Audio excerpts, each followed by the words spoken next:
বৌমা উঠো, সেহরির সময় হয়ে যাচ্ছে, রান্না করতে হবে। ওই ওঠো, আম্মু ডাকতেছে রান্না করার জন্য, যাও। আচ্ছা, উঠতেছি। রান্না শেষ হইলে আমাকে উঠাই দিও, হ্যাঁ? আচ্ছা। ওই উঠো, রান্না হয়ে গেছে, যাও ফ্রেশ হয়ে আসো, আমি খাবার বেড়ে দিচ্ছি। এত তাড়াতাড়ি রান্না হয়ে গেছে? আচ্ছা ঠিক আছে, আম্মুকে নিয়ে বসো, আমি আসতেছি ফ্রেশ হয়ে। আচ্ছা বাবা শোন, আজ তো সব ফ্রেন্ডদের আমাদের বাসায় ইফতারের দাওয়াত দিয়ে আসিস। আচ্ছা আম্মু ঠিক আছে, আমি একটু কাজে যাচ্ছি, কাজ থেকে ফেরার সময় আমি সবাইকে দাওয়াত দিয়ে আসবো। ওই শোনো, মা তো বললো আজ ইফতারের দাওয়াত দিতে, বাট বাসায় তো ইফতারের বাজার নাই, দাওয়াত দিয়ে আসার সময় বাজারটা করে নিয়ে আসিও। আচ্ছা ঠিক আছে, ওইটা আমার মাথায় আছে, ওইটা বলতে হইব না। আলহামদুলিল্লাহ, আজকের কাজটি তো শেষ, যাই সবাইকে দাওয়াত দিয়ে আসি, আবার বাজারও তো করতে হইব। আচ্ছা সামনেই তো মোমিনদের বাসা, মোমিনদের বাসা দিয়ে শুরু করি। এই মোমিন, বাসায় আছিস? হ্যাঁ হাসান ভাই, আসসালামু আলাইকুম। ওয়ালাইকুম আসসালাম। আচ্ছা শোন, আজ আমার বাসায় ইফতারের দাওয়াত, ঠিক আছে? বাসার সবাইকে নিয়ে চলে আসবি। আচ্ছা ঠিক আছে ভাই, আসবো ইনশাল্লাহ। আচ্ছা ঠিক আছে মোমিন, থাক তাহলে, সব ফ্রেন্ডদের বাসায় আবার দাওয়াত দিতে যাইতে হইব। ইফতারের সময় বাসায় আই, তখন গল্প করবো নি। আচ্ছা ঠিক আছে ভাই, যান তাহলে। মোমিনদের বাসায় তো দাওয়াত দেওয়া শেষ। আচ্ছা এবার কাদের বাসায় যাওয়া যায়? সামনে তো সাব্বির ভাইদের বাসা, আচ্ছা ওই বাসাতে যাই। আসসালামু আলাইকুম, সাব্বির ভাই কেমন আছেন? ওয়ালাইকুম আসসালাম। এই তো আলহামদুলিল্লাহ ভাই, ভালো। আপনি কেমন আছেন?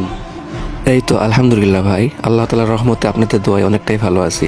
আচ্ছা শোনেন ভাইজান, আমাদের বাসায় আজকে ইফতারের দাওয়াত, সবাইকে নিয়ে চলে আসবেন, ঠিক আছে?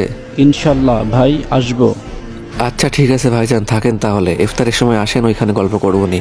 আচ্ছা ঠিক আছে ভাই, যান তাহলে। আসসালামু আলাইকুম। ওয়ালাইকুম আসসালাম ভাই। যাক আলহামদুলিল্লাহ, দুইটা বাসায় দাওয়াত দেওয়া শেষ। আম্মু তো বলছিল মামার বাসায় দাওয়াত দিয়ে আসতে, সামনেই তো মামার বাসা, আগে মামার বাসায় যাই। মামা বাসায় আছো? মামা কেমন আছো? আলহামদুলিল্লাহ ভালো মামা। আম্মু বাসায় ইফতারে দাওয়াত দিচ্ছে আজকে তোমাদেরকে, সবাইকে নিয়ে চলে আসবা, ঠিক আছে? আচ্ছা ঠিক আছে, যাবো। অবশ্যই আসবা কিন্তু। মামা ভিতরে আসো, বসো।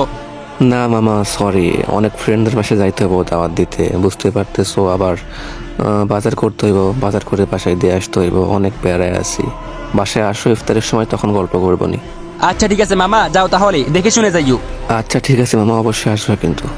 আচ্ছা ঠিক আছে, যাবো। মোটামুটি তো সব ফ্রেন্ডদের বাসায় দাওয়াত দেওয়া শেষ, আর মাত্র একটা ফ্রেন্ডই বাকি আছে। একটা কাজ করে, এখান থেকে তো বাজারটা কাছে, বাজার করে নিয়ে আগে বাজার করে যাওয়ার সময় বাসায় আরমানদের বাসায় দাওয়াত দিয়ে যেমনই। যাক আলহামদুলিল্লাহ, বাজার করাও শেষ, এখন জাস্ট আরমানদের বাসায় দাওয়াতটা দিলেই আমার কাজটা আজকের মতো সমাপ্ত হইব।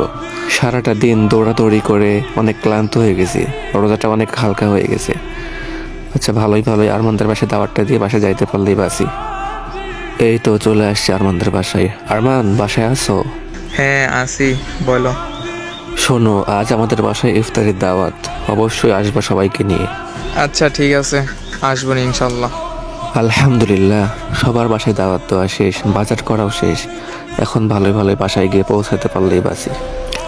আরে রাস্তার পাশে এই চাচা বসে বসে কান্না করতেছে মনে হচ্ছে। আচ্ছা কাছে গিয়ে কি দেখবো চাচার কি হয়েছে। আচ্ছা গিয়েই দেখি কি বলে। এই যে চাচা, আসসালামু আলাইকুম, আপনার কি হয়েছে, এখানে বসে বসে কান্না করতেছেন কেন? বাবা আমি অনেক অসহায়, সারাদিন রোজা রাখছি, শরীরটা অনেক ক্লান্ত, আর একটু পরেই তো ইফতারের সময় হয়ে যাবে, কি যে করি। ও আচ্ছা, এই কথা চাচা আগে বলবেন তো, আজ আমাদের বাসায় ইফতারের দাওয়াত সবার, তো আপনি আমার সাথে চলেন। চাচা না করবেন না, আমার বাইকে ওঠেন, উঠে বসেন, আমি আপনাকে আমার বাসায় নিয়ে যাবো আজকে। আজকের ইফতারিটা আপনি আমাদের বাসায় করবেন। রমজান মাস রহমত, বরকত, ফজিলতের মাস। এই মাসে যে একটা ভালো কাজ করবে অন্যান্য মাসের থেকে 70 গুণ বেশি সওয়াব পাবে। তো আসেন আমরা এই রমজান মাসের উপলক্ষে সব গরিব মিসকিনদের পাশে দাঁড়াই এবং তাদের সাথে একসঙ্গে চলি। আল্লাহ তাআলা আমাদের সবাইকে বোঝার তৌফিক দান করুক, আমিন।